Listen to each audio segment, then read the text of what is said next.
Halo semuanya, perkenalkan nama saya Maya Serang, NIM 2020-42025.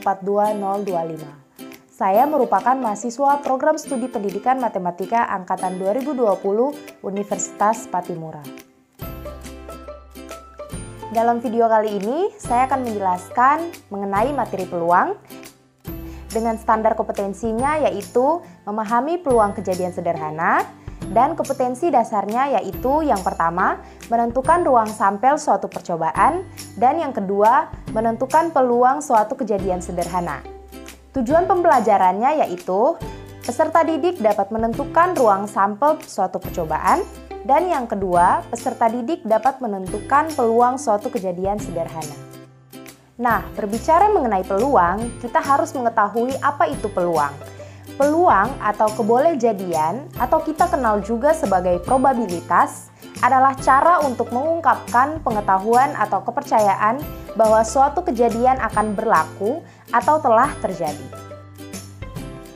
Nah, kita akan membahas yang pertama mengenai kejadian acak, titik sampel, dan ruang sampel. Nah, yang pertama kita akan membahas tentang kejadian acak.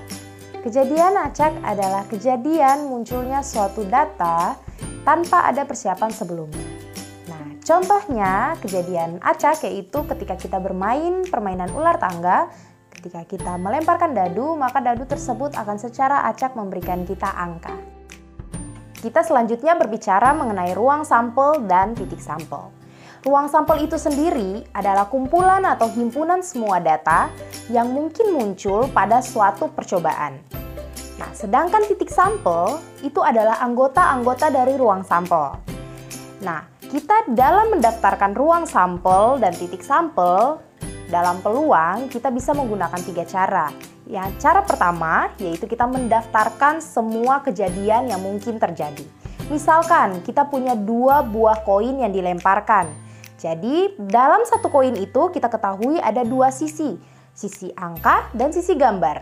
Ketika kita melemparkan koin tersebut, kita akan memperoleh ruang sampelnya jika kita mendaftarkan S sama dengan, jangan lupa dalam menuliskan ruang sampel kita harus menggunakan kurung kurawal karena itu merupakan sebuah himpunan.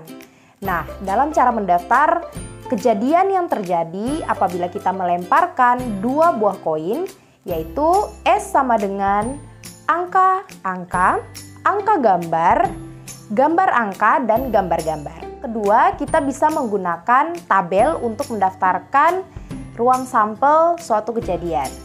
Bisa dilihat di samping sebelah sini, pada baris itu kita menggunakan kejadian yang dapat terjadi pada koin pertama, dan kolom merupakan kejadian yang akan terjadi pada koin kedua. Maka untuk mendapatkan ruang sampelnya, kita tinggal mengalihkan baris dan kolom untuk mendapatkan ruang sampelnya. Kemudian yang ketiga, kita bisa menggunakan diagram pohon sesuai dengan yang telah dipaparkan di samping. Jadi yang pertama kita menulis kemungkinan dari uang logam pertama, dan kemungkinan dari uang logam pertama itu kita buat lagi sebagai kemungkinan dari uang logam kedua. Selanjutnya kita akan berbicara mengenai frekuensi relatif. Apa itu frekuensi relatif? Frekuensi relatif adalah perbandingan antara banyaknya kejadian yang diamati dengan banyaknya percobaan.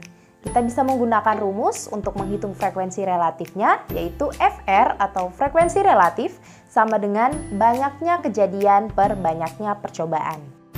Nah, selanjutnya untuk lebih memahami mengenai frekuensi relatif, berikut adalah contoh soalnya.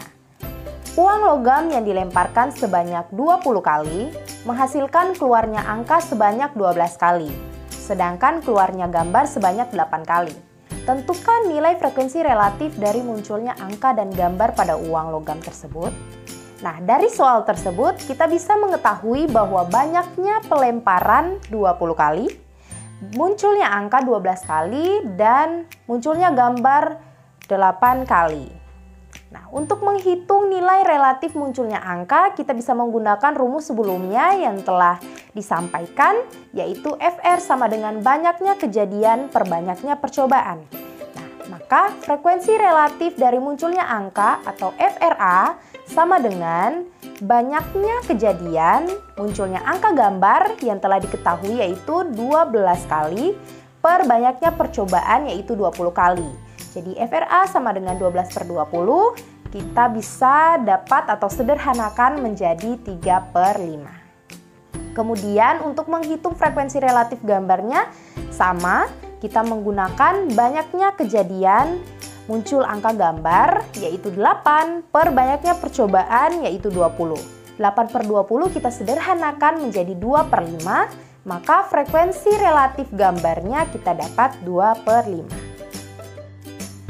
Selanjutnya, kita berbicara mengenai rumusan peluang.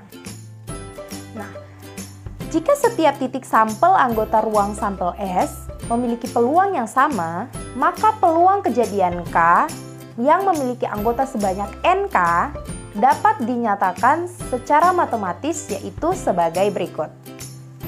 PK atau peluang kejadian K sama dengan NK atau banyaknya kejadian K per NS atau banyaknya ruang sampel yang terjadi.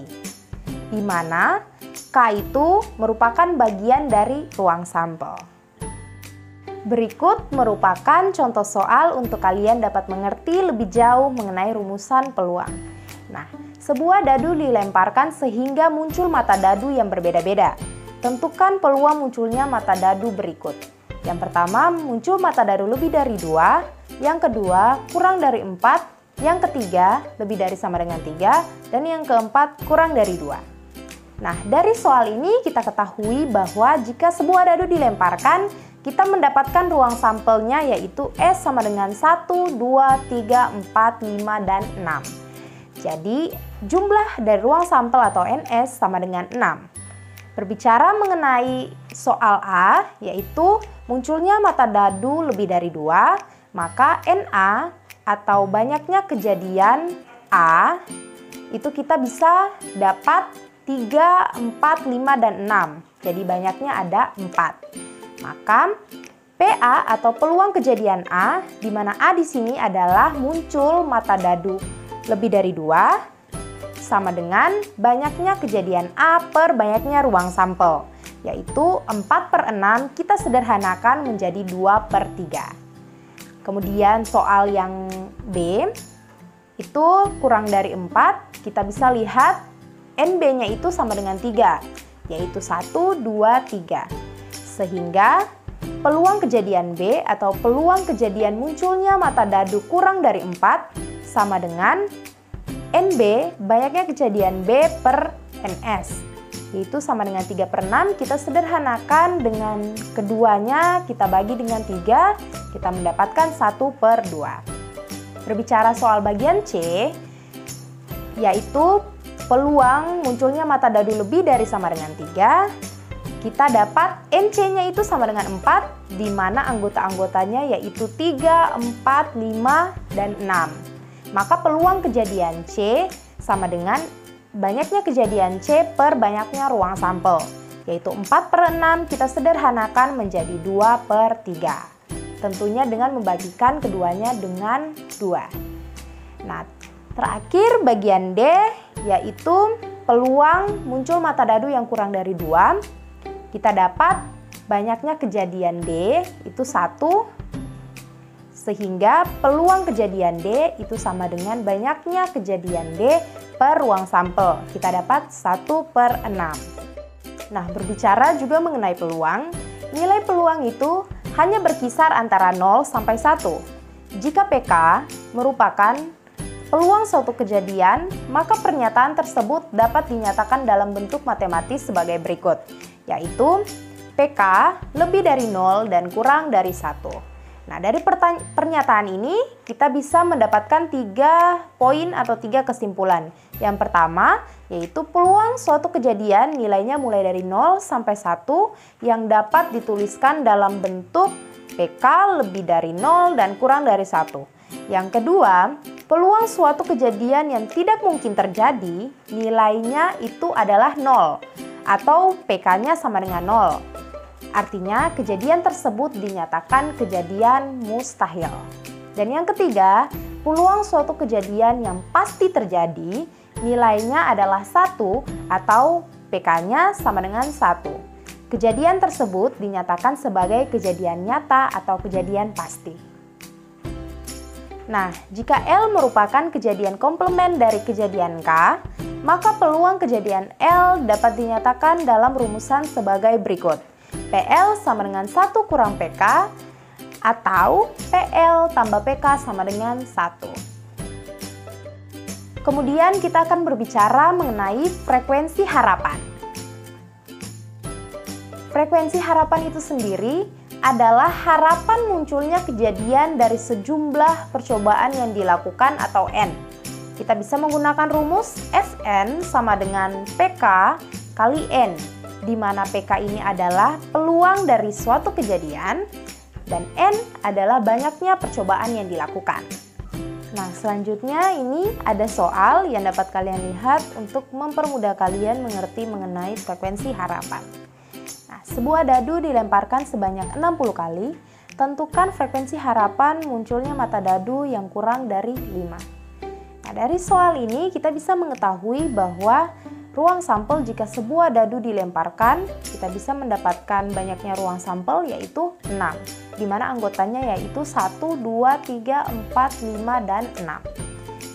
Nah, selanjutnya di sini juga kita bisa mengetahui bahwa N atau banyaknya percobaan adalah 60 kali.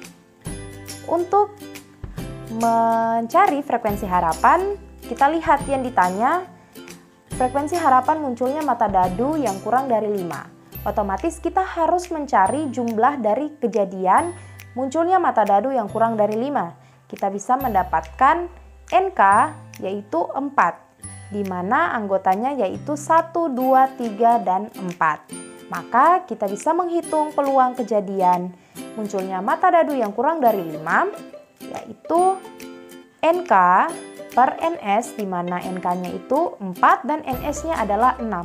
Maka kita bisa sederhanakan menjadi 2/3. Kita telah dapat PK-nya sama dengan 2/3, maka kita tinggal memasukkan semuanya yang telah kita dapat ke dalam rumus frekuensi harapan, yaitu frekuensi harapan atau FH sama dengan PK kali N. Nah, PK-nya tadi kan kita sudah cari. Peluang kejadian K-nya itu sama dengan 2/3 dan N-nya sama dengan 60. Maka 2/3 kali 60 kita dapat 40 kali. Jadi, frekuensi harapan munculnya mata dadu kurang dari 5 adalah 40 kali. Demikian video pembelajaran terkait materi peluang. Terima kasih telah menonton video ini, dan apabila kalian belum paham tentang materi yang saya jelaskan, kalian boleh menghubungi saya dengan kontak yang telah tersedia berikut ini. Dan semoga video pembelajaran ini dapat bermanfaat bagi kalian. Dadah!